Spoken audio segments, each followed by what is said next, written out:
Shalom saudara yang dikasihi Tuhan. Puji Tuhan, kita berjumpa lagi dan sama-sama kita akan belajar dari kebenaran firman Tuhan.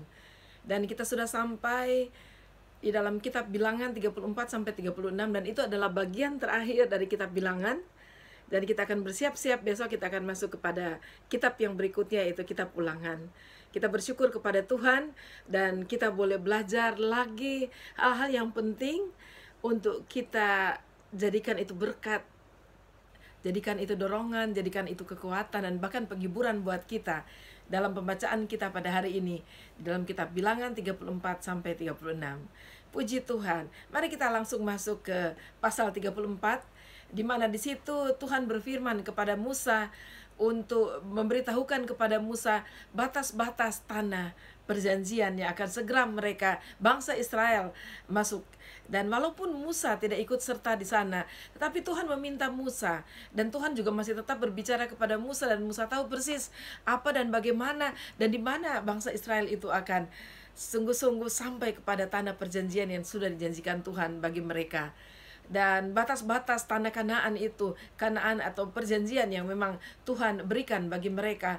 Dan Tuhan memberikan batas-batas dari utara, selatan, timur, barat, semuanya jelas kepada Musa, dan Musa meneruskan itu kepada bangsa Israel. Saudara, adalah hal yang sangat menyenangkan bagaimana Tuhan memimpin, memanggil orang Israel, bahkan dari awal, bahkan dari Yakub. Tuhan sudah jelas dengan tujuan bahwa mereka akan sampai kepada tanah perjanjian Tuhan. Dan kita melihat bahwa Tuhan begitu teliti dari langkah awal sampai kepada langkah terakhir, walaupun ini belum sampai di akhir sekali, saudara, bahwa nantinya Yosua akan memimpin umat Tuhan memasuki tanah perjanjian. Tetapi di sini kita melihat dari kehidupan dari Musa, bagaimana Tuhan begitu teliti di dalam memberikan hukum, memberikan cara hidup, memberikan aturan-aturan, bahkan memimpin mereka secara khusus. Kemarin kita sudah melihat bagaimana kota-kota atau tempat-tempat, dataran-dataran, dan mana-mana saja yang Tuhan sudah pimpin bangsa Israel jalan sepanjang perjalanan mereka dari keluar dari Mesir sampai mendekati perbatasan dari tanah Kanaan, tanah perjanjian Tuhan. Bagaimana Tuhan memimpin mereka sedemikian rupa, dan bahkan bukan hanya itu, tetapi juga melatih mereka, mendidik mereka, memproses mereka. Karena Tuhan berharap pada waktunya mereka akan siap dengan apa yang Tuhan akan berikan kepada mereka. Berkat besar yang Tuhan sudah janjikan bagi bangsa itu, yaitu pada saat mereka masuk ke tanah perjanjian. Saudara, mari kita bersabar dimanapun saudara berada sekarang secara rohani. Apakah saudara merasa saudara baru keluar dari tanah Mesir, atau saudara sedang dalam perjalanan, mungkin kebanyakan sedang dalam perjalanan untuk menuju tanah perjanjian. Mari saudara, tanah perjanjian kita adalah tempat-tempat tertentu yang Tuhan sudah tetapkan untuk kita sampai. Kalau kita dalam proses, itu memang kadang-kadang tidak menyenangkan, tapi percaya saja, maju saja bersama Tuhan, dan kita percaya pasti kita akan sampai. Dan kalau kita taat dan setia belajar dari bangsa Israel, jangan banyak mengeluh, jangan banyak bersungut-sungut, jangan memberontak terhadap Tuhan.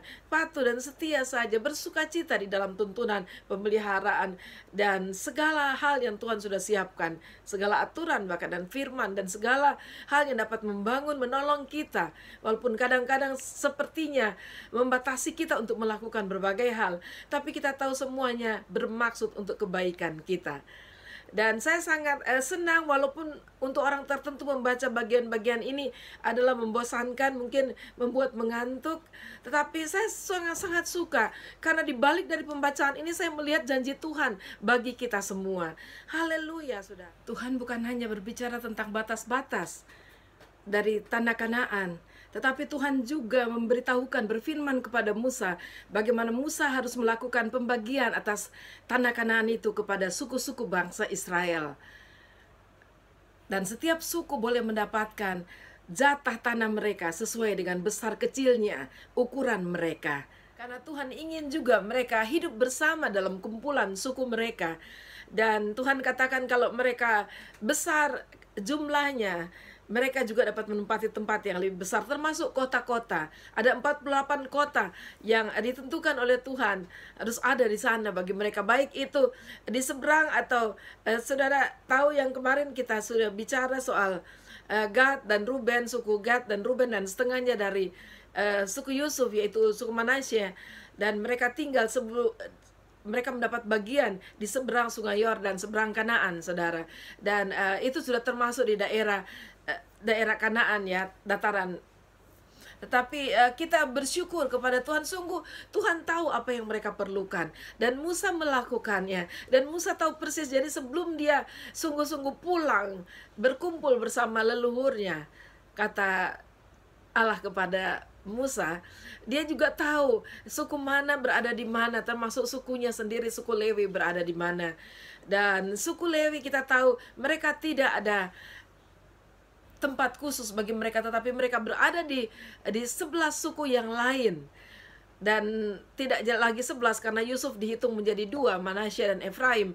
Dan suku Lewi berada di kota-kota, di kota-kota tempat setiap suku berada, karena mereka dan bait Allah itu berada di sinagog mereka berada di kota utamanya setiap suku itu. Jadi bangsa suku Lewi berada di kota-kota dan mereka melayani di bait Allah. Dan sungguh Tuhan memperhatikan segala sesuatu sampai ke detail-detailnya. Dan itu bisa membangun pengharapan kita kepada Tuhan, bahwa Dia tahu persis keadaan kita, Dia tahu persis apa yang kita perlukan, dan Dia tahu persis bagaimana menolong dan memelihara kita semua. Amin, saudara. Kita bersyukur punya Tuhan yang luar biasa seperti Tuhan kita. Haleluya. Lalu kita lihat di pasal yang ke-35, dan itu berbicara tentang kota-kota orang Lewi. Dan saya tadi sudah bicara sedikit bahwa orang Lewi menempati di setiap di tanah perjanjian itu, di tiap wilayah dari setiap suku. Mereka berada di kota-kota, dan mereka juga mendapatkan apa yang mereka perlu, seperti tanah untuk beternak dan sebagainya. Karena sebagai orang yang bekerja di bait Allah juga, mereka juga perlu untuk makan, dan mereka perlu untuk kehidupan bagi anak-anak dan keluarga mereka. Sebab itu mereka juga mendapat jatah masing-masing, dan mereka terbagi di 12 suku bangsa Israel. Lalu kita lihat Tuhan juga memberi aturan kepada bangsa Israel tentang kota-kota perlindungan. Dan menarik di sini, saudara, bahwa Tuhan itu adalah Allah yang adil, dan Dia tidak mau manusia melakukan tindakan semena-mena. Jadi Dia mengatur kalau ada terjadi pembunuhan itu disengaja atau tidak disengaja. Dan yang tidak disengaja itu ada setiap kota, setiap suku itu mereka punya kota perlindungan namanya. Dan di kota itu semua mereka yang melakukan kesalahan atau melakukan pembunuhan tidak sengaja, dan itu Tuhan memberikan aturan-aturan yang tidak sengaja, termasuk adalah mereka tidak berencana untuk membunuh, tidak ada unsur kebencian, tidak ada unsur pertikaian lebih dulu, dan mereka tidak mempergunakan barang sesuatu seperti mereka tidak mempergunakan kayu, tidak mempergunakan batu, mereka tidak mempergunakan besi dan sebagainya dalam pembunuhan itu. Jadi betul-betul tidak terencana dan tidak dilandasi oleh hal-hal kebencian dan pertikaian. Lalu mereka bisa lari ke tempat perlindungan, dan mereka bisa lari sampai kapanpun di sana, sampai dia diadili di hadapan orang-orang yang harus mengadili secara adil, dan sampai perkaranya sudah diputuskan. Kalaupun itu belum, dan mereka bisa tinggal di sana, dan sampai imam besar itu mati, lalu bebaslah mereka, atau ada hal-hal yang lain yang Tuhan atur kepada mereka, itu tahun Yobel dan sebagainya. Dan saudara, sesuatu yang menarik kita lihat bahwa Tuhan juga adalah Allah yang adil, dan Allah menolong orang-orang yang lemah dan orang-orang yang berada di posisi lemah agar mereka tidak diperdaya oleh orang lain, dan mereka juga mendapatkan keadilan dan bahkan mendapatkan perlindungan. Itu Tuhan kita, Tuhan yang ajaib, Tuhan yang dahsyat, Tuhan yang luar biasa.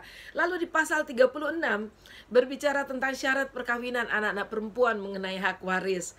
Karena mereka sudah ada hak waris, seperti orang tuanya mereka tidak memiliki anak laki-laki, jadi mereka mendapatkan hak waris atas tanah mereka.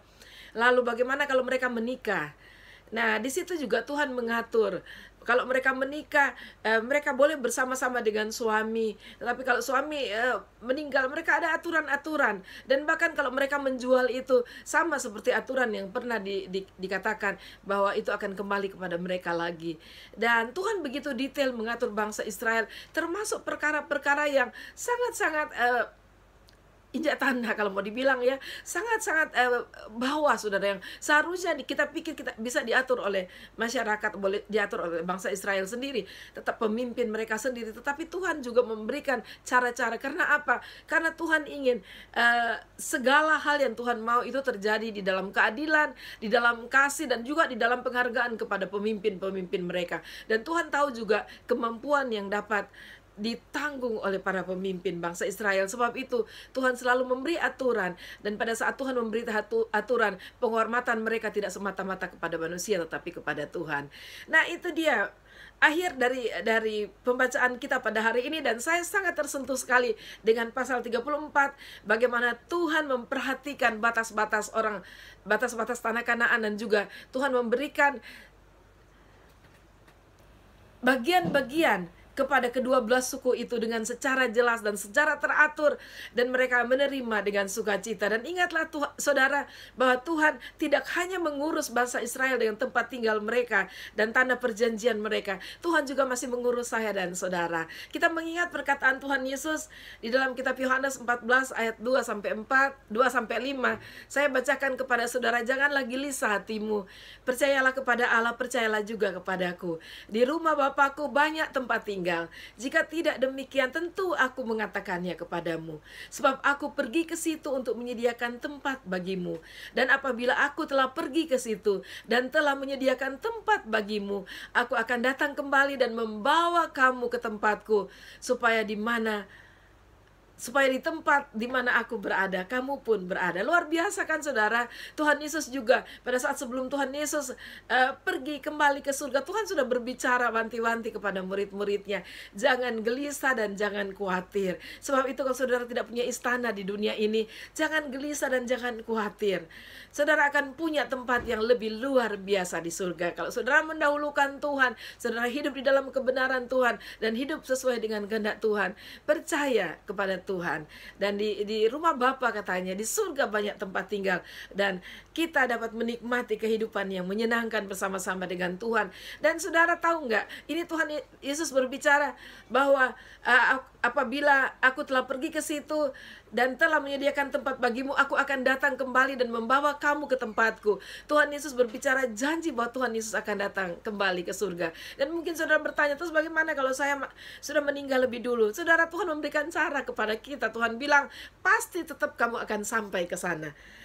Ayat yang kelima dikatakan, dan kemana aku pergi, kamu tahu jalan ke situ. Jadi kalau kita mendahului Tuhan sebelum Tuhan Yesus datang kali yang kedua, Tuhan bilang kamu tahu jalan ke situ. Karena apa? Ada Roh Kudus di dalam kita, dan kita tidak akan nyasar kalau kita bersama-sama dengan Tuhan. Amin. Puji Tuhan, ibarat ada tiang awan dan tiang api yang memimpin kita, kita tidak akan nyasar kemana-mana. Dan lebih daripada tiang awan dan tiang api yang dilihat dengan mata, kita memiliki Roh Kudus yang ada di dalam hati kita, yang akan terus memimpin hidup kita sampai pada akhirnya kita sampai di surga kekal bersama dengan Tuhan kita, juru selamat kita, kekasih jiwa kita. Tuhan Yesus memberkati. Amin.